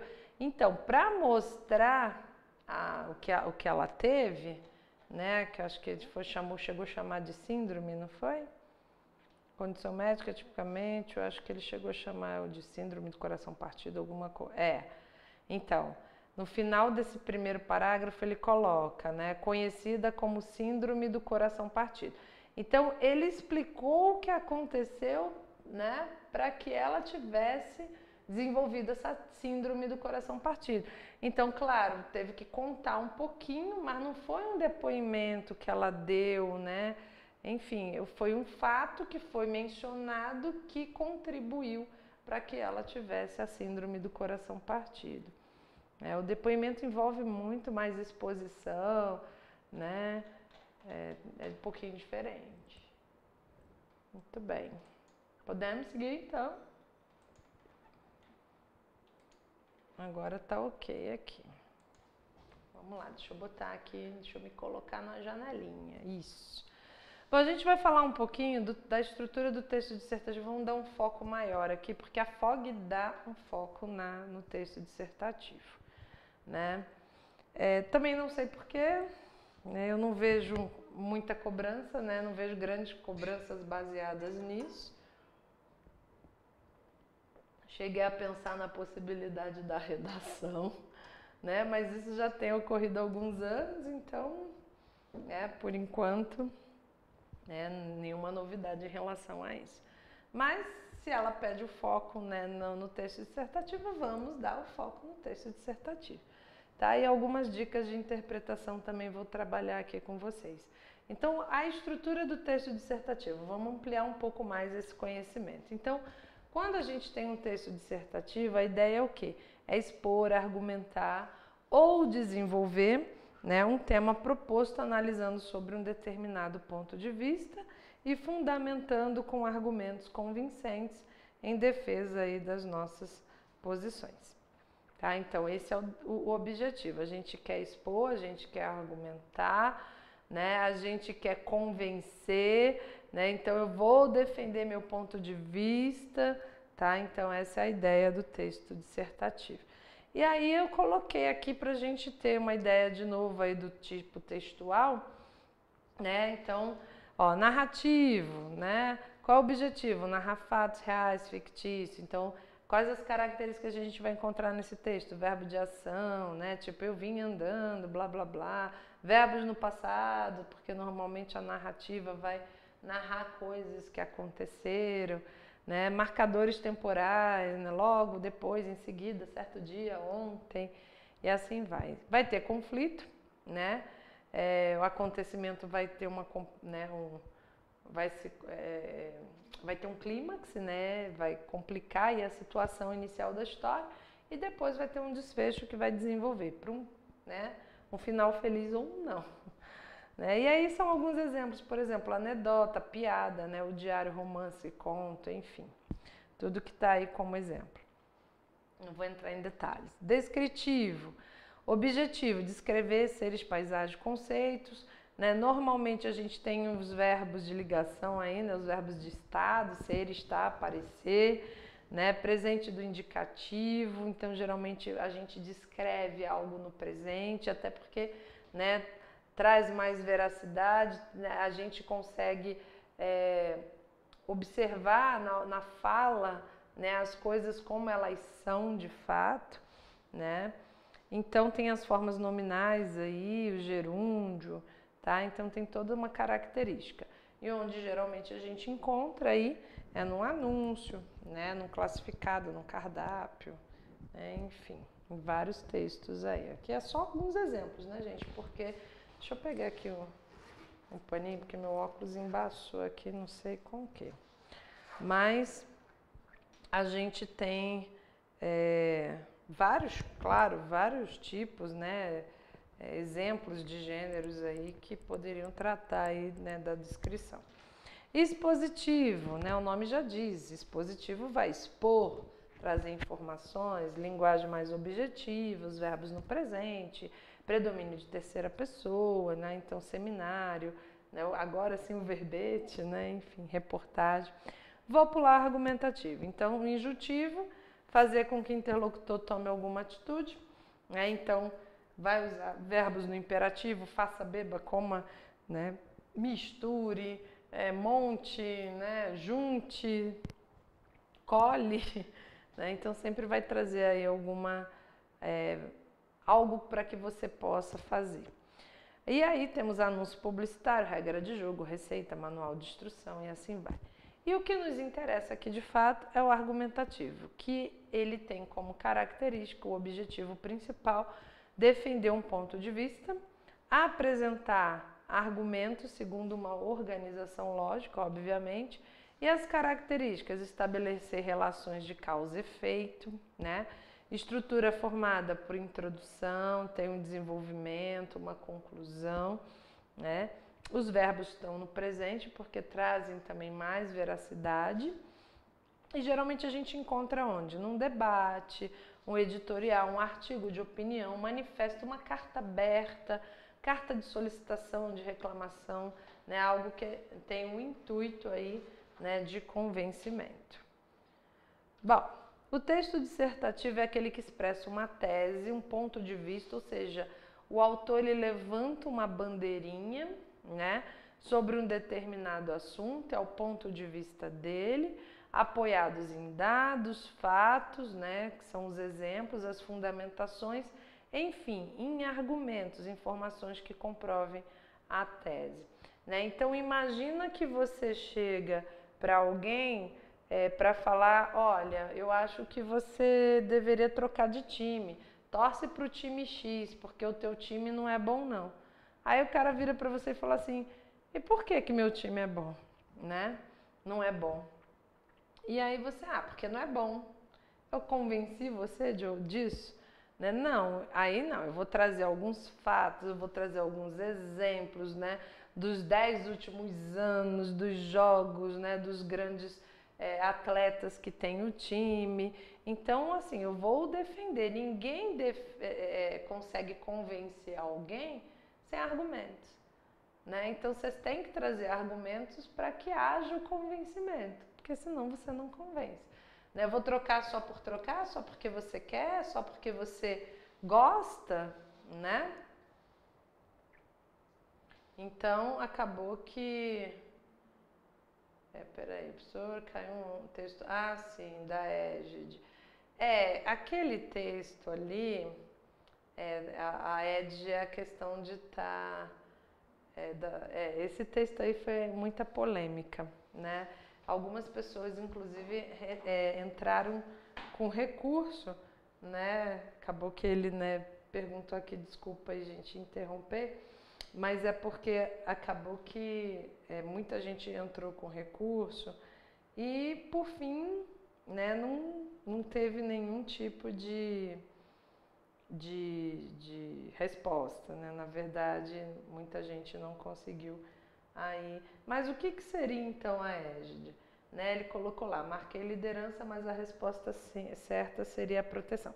Se você for ao dicionário, vai estar realmente a questão da proteção, né? Mas assim, pelo discurso, né, do texto ali do general, a gente percebe que a ideia ali, né, é porque tinha a questão da ONU, né, estava sob liderança e tal, mas se for levar em consideração realmente a palavra égide é a ideia de proteção. Então isso aí realmente causou muita polêmica, né? Eu fui, né, baseada pela origem da palavra, né, pelo conceito, né, que foi o que ele pediu no comando, mas isso aí foi polêmico, né? Foi bem polêmico. Tá? Mas assim, se você for olhar aí, é proteção, mas muita gente foi que nem você, né? Ele marcou como liderança, porque às vezes, né, naquele discurso ali, né, ele quis mostrar a ideia de liderança, mas ele usou uma palavra que acabou, de certa forma, né, trazendo uma outra conotação. É aquilo que eu falei, às vezes, né, a gente pensa em algumas situações, a gente, né, e acaba que entra com recurso e ainda assim não tem muito o que fazer, né, porque eles não acabam não dando. Essa daí não foi anulada, né? Então, sobre a égide de Deus, isso, sobre a liderança, né? Sobre a proteção. Tem uma pequena diferença aí, né? Está sendo protegido e está sendo liderado. Geralmente quem lidera, né, teria a função de proteger, mas nem sempre protege. Então, isso aí realmente foi muito polêmico, né? Enfim, vamos aqui para a estrutura então, gente. A estrutura em geral, para se obter maior clareza na exposição de um ponto de vista, costuma se distribuir o texto em partes, 3 partes. Então, geralmente o texto dissertativo argumentativo, aquele que traz algum tipo de convencimento, ele vai trazer introdução, desenvolvimento e a conclusão. A introdução é um parágrafo que apresenta a ideia, o ponto de vista que vai ser defendido nos parágrafos seguintes, né, naquilo que ele vai desenvolver. O desenvolvimento, a argumentação, é uma elaboração argumentativa da tese em que se desenvolve o ponto de vista para tentar convencer o leitor, e para isso deve-se usar uma sólida argumentação, vai citar exemplo, vai recorrer a opiniões de especialistas, fornecer dados, né? Então, é que nem numa entrevista, né? Que você, por exemplo, está tendo problema com mobilidade urbana. Aí você chama lá, né, o camarada que trabalha no Detran, né, um engenheiro, né, um profissional, para explicar o porquê que a gente está tendo essa dificuldade. Está tendo muita violência urbana, então você trata lá, né, com o secretário, né, secretário lá que vai trabalhar a questão da violência, vai chamar um delegado, vai chamar um policial, ou seja, gente da área para que convença, né, especialistas que tragam opinião para convencer, né, daquela situação. E a conclusão é o ponto de chegada da discussão, em que se dá um fecho ao texto, né, coerente com o desenvolvimento, com os argumentos apresentados. Então, os textos jornalísticos, por exemplo, eles têm muito essa característica, né? Porque primeiro ele, além de trazer a notícia, né, geralmente hoje em dia está nesse viés, né? Ele traz a notícia, mas ele traz já com um cunho ideológico, né, com uma situação de te convencer em algumas situações. Então ele tem uma introdução, ele desenvolve, traz exemplos, traz todo um convencimento, né, e traz a opinião dele e fecha a ideia, né? O jornalístico ultimamente, o texto jornalístico e a notícia, por exemplo, dada, né, televisiva aí, então o jornal que a gente assiste na televisão não deveria ser do jeito que hoje é dado, né? Porque a notícia ela deveria ser dada, ponto e acabou. Mas aí o jornalista fica lá dando a opinião dele, dizendo o que deveria ser feito, né? Enfim, ganhou uma nova cara, né? Bom, a linguagem dissertativa, então, tende à impessoalidade, tá? Por isso os verbos e os pronomes são empregados em terceira pessoa do singular. Ela é denotativa, então não tem conotação, né? Não tem as metáforas, né? Então não tem essa ampliação aí das palavras, tá? Então ela é mais objetiva, ela é direta, ela é denotativa. A variedade linguística predominante aí é a padrão. E os verbos são empregados predominantemente no presente do indicativo, né? Porque traz mais veracidade, né? Traz mais informações atuais, né? Bom, os argumentos, eles funcionam como a justificativa do posicionamento do autor, ou seja, é como se olhássemos para a tese e fizéssemos a seguinte pergunta: por quê? Né? Normalmente, para esses argumentos são utilizados recursos que sirvam de comprovação como. Então, a gente tem aí exemplos de dados estatísticos, né, para confirmar, para convencer. Gente, a gente tem aquele ditado, né, diante de fatos não há argumentos. Então, se eu tenho, claro, né, dados estatísticos corretos, né, porque alguém pode levantar assim, não, professora, mas isso aí pode ter sido manipulado. Tudo bem.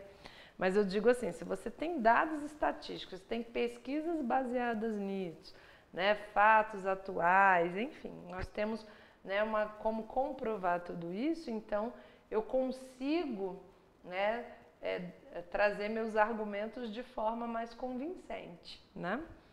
Situações de pensadores especialistas, comparações entre fatos, situações, épocas, lugares diferentes, então eu consigo comprovar se você for lá, ou você passou por lá naquele período e hoje você passa lá, está nessa situação, então tudo isso aí comprova, né? E fortalece os argumentos. Então, a estrutura de um texto dissertativo argumentativo nos permite observar os seguintes elementos, ó, fatos, né, o que aconteceu. A opinião é o que eu penso sobre isso. Então, quando eu leio um texto, eu sempre observo muito isso. O que é fato e o que é opinião. Num jornal, eu amo ler jornal. Eu leio jornal todos os dias. Na escola, a gente recebe o jornal de papel mesmo. E eu adoro. Eu abro, eu leio. Ainda faço a cruzadinha na hora do intervalo. Mas assim, eu gosto do papel. Então, o que eu faço? Eu geralmente dou uma lida no jornal e eu sempre olho o que é realmente fato e o que é opinião, né? O que foi inserido aqui além do fato. Eu já tenho esse hábito, gente, é meu, né? Porque a gente vai, tanto trabalhando também com redação, com essas coisas, a gente vai observando esses pontos, né? A tese, qual é a minha hipótese sobre isso? Ou seja, qual é a bandeirinha que eu levanto, qual é o meu pensamento em relação a isso? E os argumentos, quais as razões que me fazem defender esse ponto de vista? Ou seja, eu levanto uma bandeira, eu trago argumentos para defender isso, e o que me faz defender isso? Né? Então, são os argumentos que eu vou utilizar para convencer. Então, observações, ó. Fato, alguma coisa que aconteceu. Por exemplo, o mensalão, esquema de corrupção, desviou mais de 100 milhões de acordo com os laudos da Polícia Federal. Foi um fato. A opinião é algo que o autor acredita, não podemos contestar porque é algo totalmente pessoal, né? Eu não vou contestar a sua opinião, até posso, né? Mas eu vou criar aí um clima de animosidade, né? Talvez um problema, mas existe muita corrupção no Brasil e esse tipo de conduta é inadmissível, né? Então, fulano pensa o contrário. Não, fulano não pensa assim. Isso é opinião, mas eu não tenho fato, né? Eu não tenho nada palpável, não tenho como comprovar nada. Isso aqui é o que ele disse, né? Que existe muita corrupção e essa conduta é inadmissível, tá? Mas não tem fato. A tese é o porquê da opinião do autor, é o seu posicionamento em relação ao mundo, que é defendido com princípios éticos e morais, ou seja, algo do qual o autor deseja convencer as pessoas e com que elas podem concordar ou não, tá? Por exemplo, ó, a corrupção existe no Brasil em grande parte porque não há justiça eficiente, né? Então você pode concordar, discordar, mas é a tese que foi utilizada ali. Então, percebe que estamos falando do ponto de vista do autor sobre algo? É mais do que uma mera opinião, é algo que se pretende defender e sobre o que o autor gostaria de convencer, no caso, o leitor.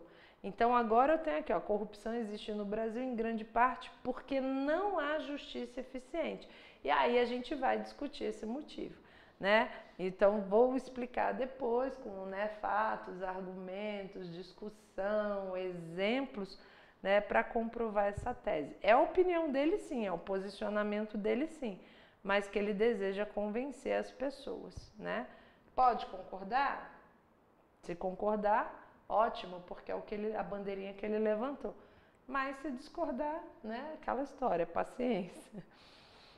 Então, a argumentação, gente, é a defesa da tese, né? Então, o texto, geralmente, quando ele é argumentativo, ele traz esse convencimento, ele traz uma tese, ele traz um ponto de vista, ele traz, né, exemplos, né? Ele tenta convencer de alguma forma.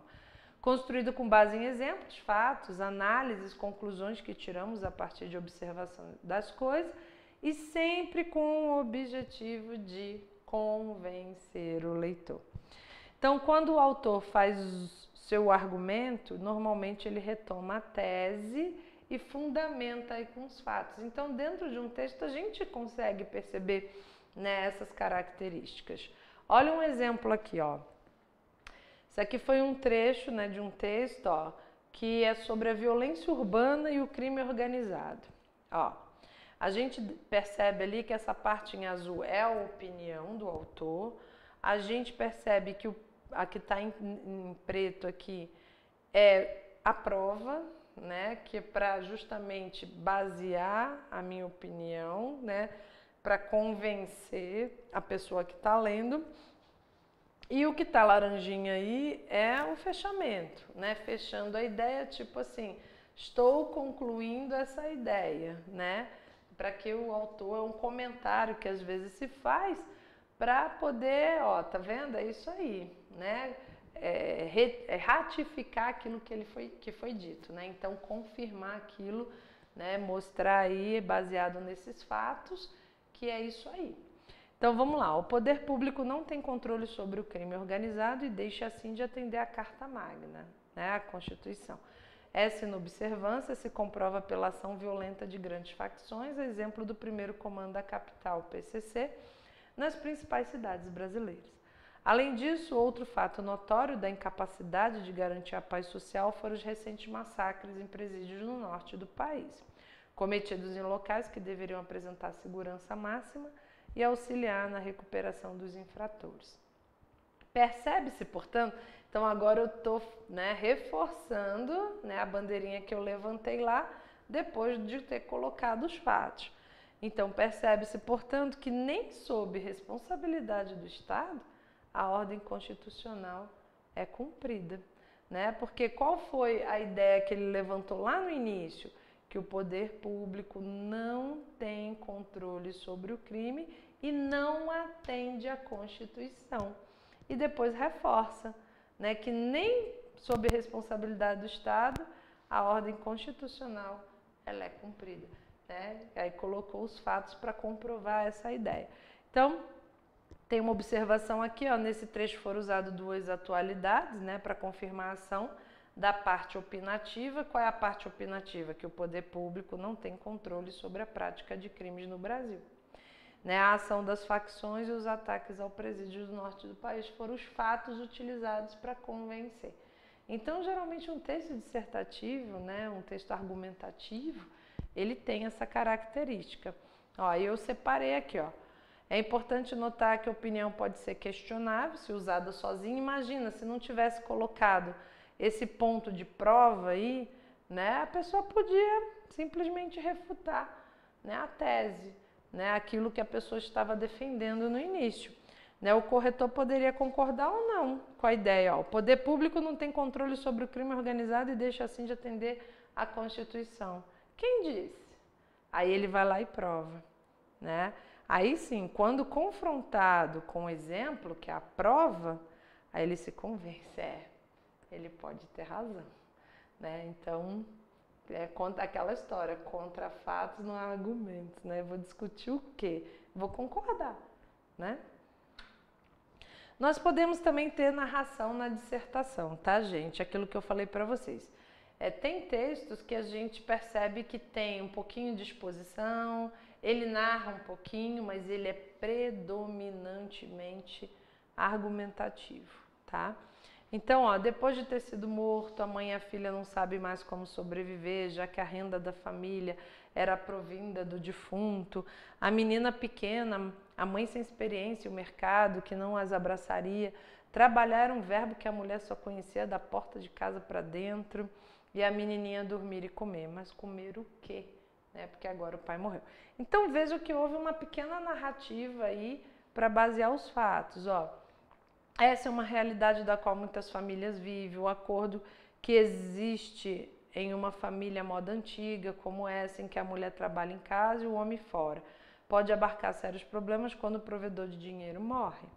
Há quem diga que o certo seria a mulher começar a trabalhar fora ou arrumar outro marido, mas não é tão fácil assim, uma vez que tudo pode ser perdido quando o dito cujo tem mais intenções. Existe final feliz para essa família? Incrivelmente sim.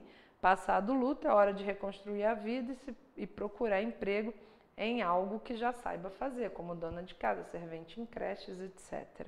O importante é manter a cabeça no lugar e aprender a viver independente.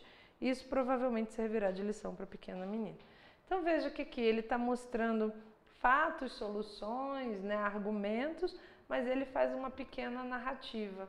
Então ele é predominantemente convincente, ou seja, há solução para o problema, mas ele fez uma pequena narração antes para mostrar aí, que a gente pode ter uma narração sim.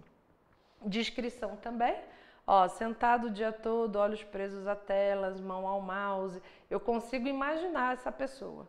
Sentado o dia todo, olhos presos à tela, mão ao mouse, sem comer, magro. Ou então cheio de chocolate, refrigerante, sanduíche ao redor da mesa e gordo como nunca. Então isso é muito comum nos dias de hoje, seja no trabalho, em casa ou nos cybers, ou viciados estão em toda parte. Viciado é uma palavra forte, mas é assim que muitos estudiosos chamam. O computador virou vício, virou droga, é usado para lazer, jogos online, sala de bate-papo, sites de relacionamento, ou de maneira pervertida e preconceituosa, sites como humor negro, indígena, pedofilia, venda de menores para prostituição, etc. O cuidado que se deve ter é de sempre ter um intervalo do dia para a prática de esporte, leitura, estudos, amigos, estes fora da internet. Fazer uma média de horas diárias na frente do computador pode identificar um viciado. Então veja que eu tenho um pouquinho de descrição, que eu consigo fechar os olhos, ouvir e imaginar aquela pessoa muito magra, muito gorda ali, naquele vício ali do computador. Mas aí ele vai dizendo, ou seja, vai te convencendo de, que isso aí se tornou um vício, que virou uma droga, então que você pode sair desse problema fazendo outras coisas, além de usar só o computador. Então ele vai tentando convencer, mas primeiro ele usou uma pequena descrição aí, para poder fazer esse convencimento. Então lembre-se, gente, dissertar é um exercício cotidiano, e você utiliza toda vez que discute com alguém, tentando fazer valer sua opinião sobre qualquer assunto, por exemplo, aí o futebol. Isso porque o ato de pensar é uma prática permanente da nossa condição de seres sociais, cujas ideias são debatidas e veiculadas por meio de comunicação linguística. Então, dissertar é analisar de maneira crítica situações diversas, questionando aí a realidade e as nossas posições, diante dela, tá? Então, a gente tem que lembrar aí. Dicas de interpretação, então, vamos lá. Interpretação de texto é o elemento-chave para eficiência na solução de exercícios e mesmo na compreensão de situações do dia a dia. Além de uma leitura mais atenta e conhecimento prévio sobre o assunto, o elemento de fundamental importância para interpretar e compreender corretamente um texto é ter o domínio da língua, E mesmo dominando a língua, a gente viu aí, muita gente sabia o significado até da palavra égide, enfim, mas ficou confuso ali porque talvez, possa ter sido mal colocado, E aí é importante ter um dicionário também por perto, tá? Isso porque ninguém conhece o significado de todas as palavras, mas a gente infelizmente na prova não vai poder ter, E é muito difícil interpretar um texto, desconhecendo os termos. Então, gente, abusem das leituras, leiam, Aqui, às vezes, que a gente, para resolver essas questões, quantos textos a gente precisou ler, às vezes dá aquela preguiça, Você lê um pedacinho, vai para a questão e não quer ler o resto, mas façam bastante leitura. Se encontrar uma palavra que vocês não conheçam, marquem lá, escrevam o significado dela, Porque isso vai facilitando. O dia que você estiver no momento da prova, né? Talvez fique um pouco mais fácil. E finalmente, o mais importante, leia. Somente a prática da leitura facilitará, né, a sua capacidade de compreensão e interpretação de texto. Eu acho até que eu vou aconselhar vocês a lerem o BE, né? Porque ultimamente eles têm colocado discursos, né, de generais. Nas últimas provas nós tivemos aí. Esse aí acho que foi do general Martinelli, né, se eu não me engano. Mas na prova anterior também teve um texto também. Então, geralmente isso é publicado em BE, né? Então eu já vou sugerir, façam leituras do BE, né, diárias lá. Abra o BE, não está fazendo nada naquele momento, abre o BE, lê o texto, quem sabe vocês vão ler o texto que vai ser utilizado, né, na prova. Bom, dicas de interpretação. Leia todo o texto pausadamente, tá? O primeiro contato com o texto é muito importante. É nesse momento que você vai saber qual o assunto que é tratado. Sublinhe quando vocês encontrarem ali alguma coisa que seja importante. E tentem perceber qual é a posição do autor. Aquilo que eu falei, quem escreve, escreve com alguma intenção. Será que eu consegui perceber a intenção? Leia devagar sem interromper também a leitura. Não vai travar porque eu não conheço essa palavra, né? Passa por cima dela, continue fazendo a leitura, tá? Mas depois, se for o caso, você volta nela, circula, tenta entender dentro do contexto. Releia o texto e marque todas as palavras que não sabe o significado. Isso é mais pra gente treinar, tá? Porque no dia da prova, às vezes, a coisa é um pouco mais corrida, não dá para fazer essa leitura tão, né, minuciosa. Agora que você sabe qual é o assunto, na segunda leitura você vai dar um início a uma fase mais detalhada. Na existência de palavras desconhecidas, anote um rascunho ou sublinhe aí no próprio texto. 3. Veja o significado de cada uma delas no dicionário e anote para a gente trabalhar a leitura, né? Interpretação. Consulte o dicionário, né? Anote os sinônimos, explicação, né? Releia o texto substituindo as palavras desconhecidas por aquelas que você já conhece. E outra, né, gente? Quando a gente faz essas leituras de textos que estão aí no BE, por exemplo, discurso, essas coisas, é o linguajar militar, né, o jargão militar, né? Então, acho que às vezes é até mais interessante vocês treinarem, né, nesse sentido aí. Então, isso não só ajuda a entender o texto específico, como também aumenta o vocabulário. Separe os parágrafos do texto, releia um a um fazendo um resumo. Né? Se tiver tempo, acho meio difícil aqui vocês conseguirem fazer todas essas etapas, porque o tempo está curto, né? Tendo que trabalhar, estudar, cuidar de casa, família, né? Então a gente sabe que é meio apertado. Separe o texto em parágrafos à medida que lê, utilize o rascunho para fazer um resumo daquilo que leu. A partir daí você vai estar exercitando a capacidade em compreender a leitura e agregar ao texto ideias precipitadas aí, né? Não demonstra concentração. Isso pode levar você a devagar no assunto, inclusive tirar conclusões erradas, que às vezes acontece, né? Então a gente às vezes faz aquela leitura muito rápida, né? A gente vai meio que sem se concentrar naquilo que a gente está fazendo e a gente começa a viajar aí, né? E acaba tirando outras conclusões. Elabore uma pergunta para cada parágrafo e responda. Então, ler pode ser uma atitude passiva, mas quando se experimenta usar o texto fazendo perguntas sobre ele e respondendo, a gente às vezes consegue absorver melhor aí o teor das palavras, os significados, e nesse momento você poderá perceber que afinal ainda havia muita coisa para entender e eu acabei, né, fazendo aí um shortcut, né, ou seja, um percurso menor e não observando o que eu realmente precisaria. Questione a forma usada para escrever, questione o motivo pelo qual o autor usou determinada forma para se expressar. Aquilo que eu falei, eu leio muito e eu acabo observando um monte de detalhes, né, nas leituras. Qual teria sido, às vezes até ambiguidades eu consigo perceber. Então, qual teria sido a sua intenção para escrever assim e não de outro modo? E as palavras utilizadas, será que elas indicam alguma coisa? Será que elas estão de fato bem empregadas, né? Faça um novo texto com as palavras, né? Mas siga a ideia do autor, claro. Assinale as ideias principais e certifique-se de que as incluiu no teu texto aí. Escrever o mesmo, mas com suas palavras, é a prova de que você entendeu, você realmente compreendeu. Então, será que eu compreendi mesmo o que ele quis dizer? Ou seja, eu leio e eu tento, né, refazer aquilo que ele escreveu. Então, será que eu realmente entendi? Eu vou reescrever com as minhas palavras. Será que é isso mesmo? E no final certifique-se ainda de que não colocou palavras na boca do autor, né? Dizendo que algo não foi mencionado, enfim.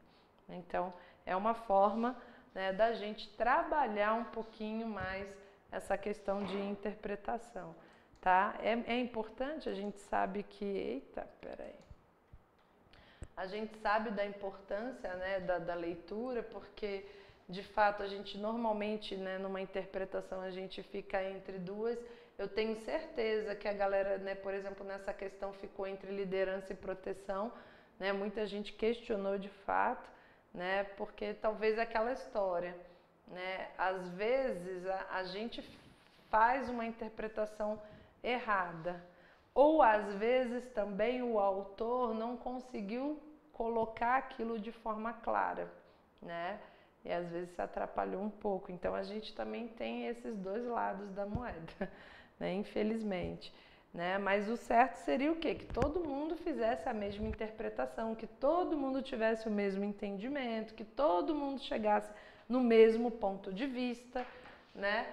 E se por acaso não chegou, é porque de duas uma, ou a gente não interpretou de forma correta, ou porque o autor também não se posicionou, né, de forma correta como deveria ser, né? Bom, gente, então tem alguns exercícios aí pra gente fazer na partir do 67, tá? E na aula que vem, então, a gente faz a correção. Mas é sério, eu acho que seria interessante vocês darem uma lida, não digo ler o BE todo dia, ler todo o BE, mas dá uma olhada, será que tem algum discurso, né? Será que está tendo alguma coisa, algum evento, né? Por exemplo, o Dia do Soldado, vamos ver a ordem do dia, vamos dar uma lida, né, no discurso do comandante, né? Teve o Dia do Exército, né? Teve um evento, né? Tá tendo, por exemplo, pessoal que está lá na acolhida, né? Então terminou a missão, agora houve lá um discurso. Dá uma lida nesses discursos, dá uma lida nesses textos aí, porque não é assim, não é impossível cair algum texto, né, que foi algum discurso de algum comandante, de algum general aí, né, na próxima prova. Então, acredito que isso possa ainda acontecer, tá? Pode ser que vocês tenham contato com o texto que vai ser colocado na prova. Dê uma lida aí nesses BS da vida, tá bom? Né? É isso mesmo. Então, gente, desejo para vocês uma ótima noite. Agora sim, Leite, sextou. Um ótimo final de semana, boa tarefa aí para vocês e até a próxima, se Deus quiser. Boa noite a todos.